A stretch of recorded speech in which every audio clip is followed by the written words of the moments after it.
Bapa, Engkau mengenalku lebih dari siapapun. Engkau tahu ceritaku dan isi hatiku. Tak peduli masa lalu, Engkau tetap memilihku. Ubahkanku, sempurnakan menjadi karya yang indah. Kini aku berserah pada rancangan-Mu bagiku. Ku ikuti panggilan-Mu, ku kan setia sampai akhir hidupku.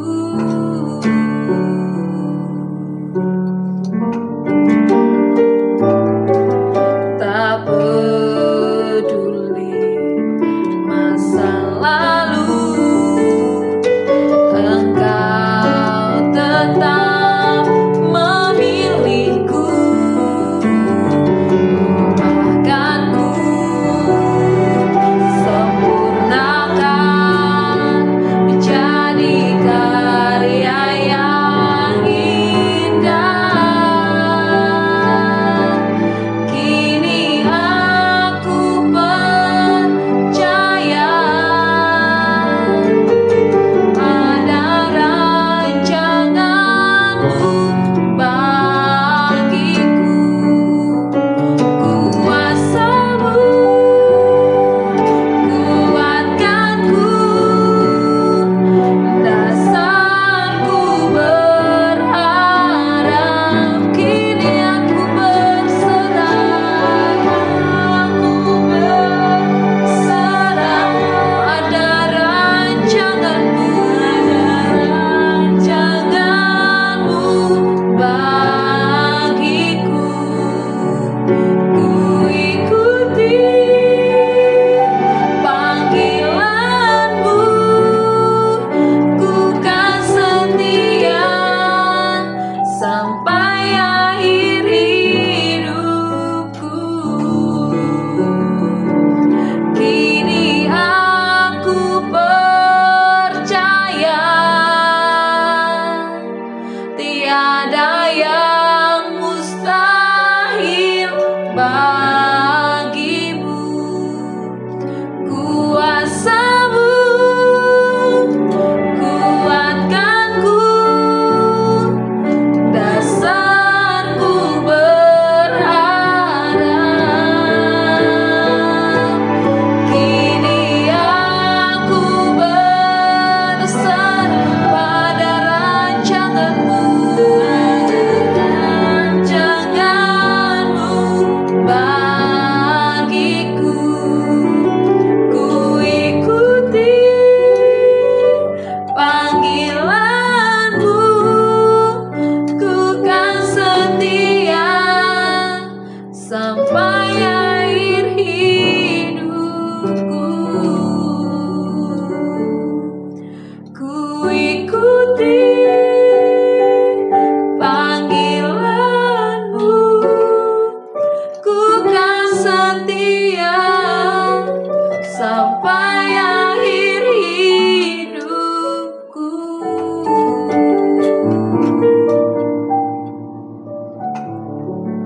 Ini pernyataan iman kami, Tuhan Yesus, bahwa kami mau setia sampai akhir hidup kami mengiring Tuhan. Terima kasih Tuhan Yesus, Engkaulah pengharapan kami, Engkaulah kekuatan bagi kami. Terima kasih untuk kebaikan-Mu di dalam hidup kami. Terima kasih untuk kesempatan saat ini Tuhan. Kami mau belajar daripada firman-Mu. Biar Engkau Tuhan menuntun kami, memberikan kami rema yang baru. Lewat perenungan hari ini Tuhan Yesus, kami boleh semakin hari diperbarui. Terima kasih Bapa. Bersabdalah di dalam nama Yesus, haleluya. Amin. Shalom Bapak Ibu Saudara-saudari, kita berjumpa lagi dalam perenungan intim dengan Allah. Pada hari ini, hari Jumat, tanggal 6 September 2024, kita akan mendengarkan dan merenungkan sebagian daripada firman Tuhan yang bertemakan menjadi seperti Kristus dalam perilaku kita. Pada perenungan hari ini yang berfokus di dalam Filipi 2, ayat yang ke-1 sampai yang ke-13. Saya harap Bapak Ibu Saudara-saudari sudah membacanya terlebih dahulu. Di dalam dunia yang semakin materialistis dan egosentris, kita mungkin sekali tanpa disadari menjadi semakin serupa dengan dunia ini dan bukan dengan apa yang Tuhan inginkan kepada kita, yaitu untuk menjadi semakin serupa dengan Kristus. Oleh karena itu, panggilan untuk meneladani Kristus menjadi semakin relevan dan mendesak. Sebagai orang percaya, kita dipanggil untuk tidak hanya mengakui iman kita dalam Yesus Kristus, tetapi juga untuk menghidupi iman itu di dalam setiap aspek kehidupan kita. Di dalam suratnya kepada jemaat di Filipi, khususnya dalam Filipi 2 ayat 1-13, Rasul Paulus memberikan pengajaran yang baik sekali mengenai bagaimana setiap orang percaya harus hidup meneladani Kristus dalam perilaku dan tindakan mereka. Rasul Paulus memulai bagian ini dengan sebuah ajakan untuk hidup dalam kesatuan dan kasih. Di dalam Filipi 2 ayat 1 sampai yang kedua menekankan pentingnya kesatuan dalam tubuh Kristus yang hanya dapat dicapai jika setiap anggota memiliki sikap yang sama, yaitu sikap yang diteladani oleh Kristus. Dalam ayat-ayat berikut, Paulus memberikan teladan Kristus sebagai model perilaku. Di dalam Filipi 2 ayat 4 sampai yang kelima, Paulus menekankan pentingnya kerendahan hati dan sikap yang tidak mementingkan diri sendiri.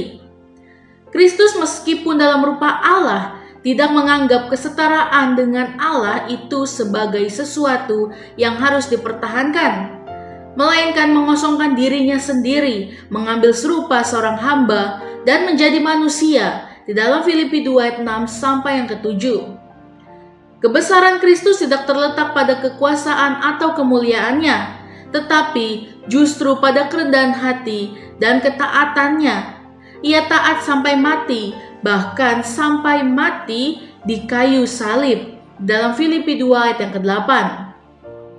Oleh karena itu, Allah sangat meninggikan dia dan mengaruniakan kepadanya nama di atas segala nama. Di dalam Filipi 2 ayat yang ke-9.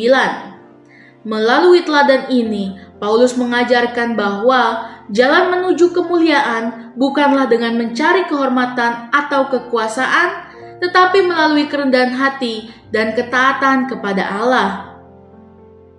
Pesan dari Filipi 2 ayat 1-13 sangat relevan bagi kehidupan kita saat ini.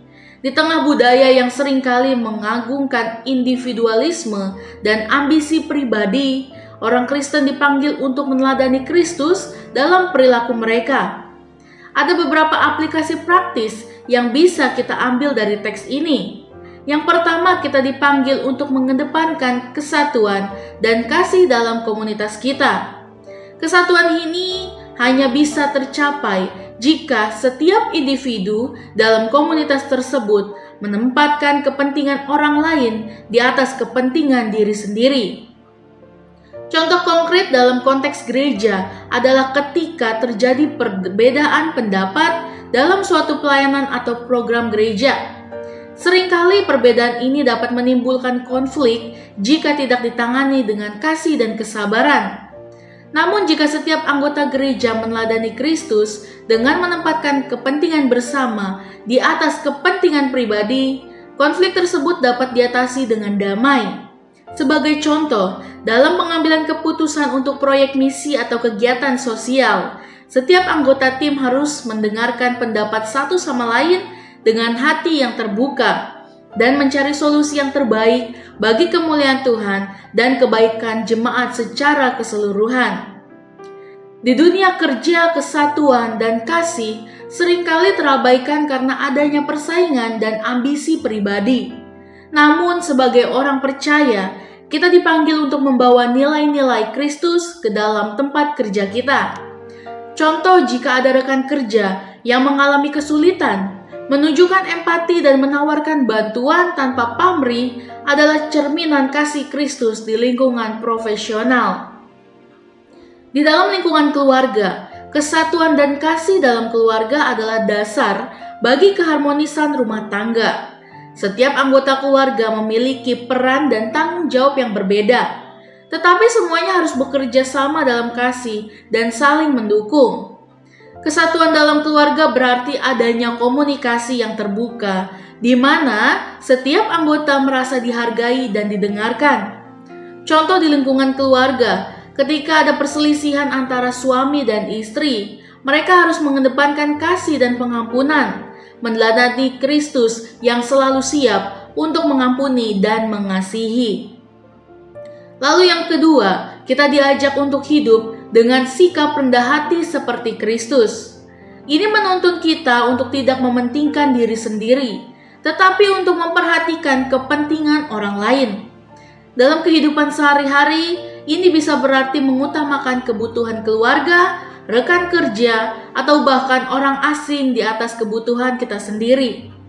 Dan yang ketiga, kita harus meneladani ketaatan Kristus. Ketaatan ini bukanlah ketaatan yang didasarkan pada ketakutan atau paksaan, tetapi pada kasih dan kepercayaan kepada Allah.